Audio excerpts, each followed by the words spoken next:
Good evening. After 2 weeks of talks and 2 years of work, consensus was finally reached tonight on international rules to tackle climate change.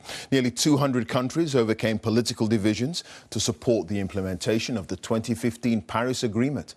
That aimed to limit a rise in average global temperatures to well below 2 degrees Celsius above pre-industrial levels. Here's our science editor, David Shulman. This is what it's all about. Gases released into the air that heat the planet. And after some long, difficult arguments, the world has inched towards a deal for how to reduce them, to try to avoid the risks of dangerous levels of warming in future. The talks at Katowice in Poland saw delegates from nearly 200 countries haggling over rules for how to tackle climate change. A slow process, but eventually a deal was done.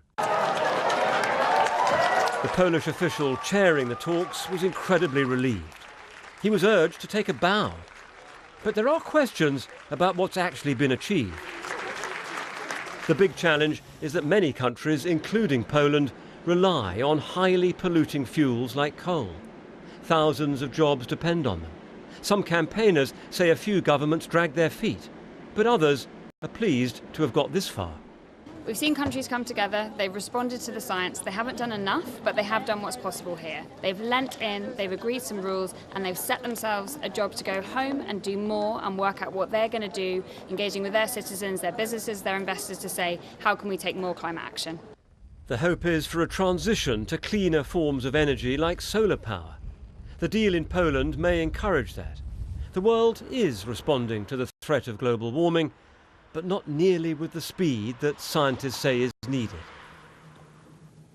So, David, happy times in Poland, it seems, but what happens now?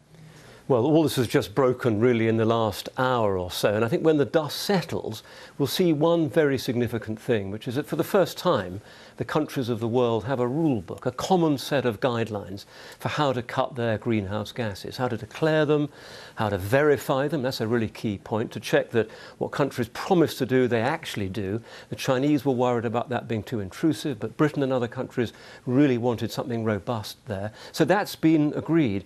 Some more technical, very complicated but important issues have actually been kicked into touch to make this deal possible.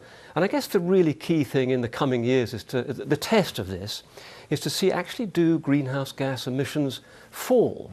Over the 25 years or so of this whole UN process, they've gone up dramatically. So what matters is, according to climate scientists, is to get a turning point, to see those gases falling as rapidly as possible. Okay, many thanks.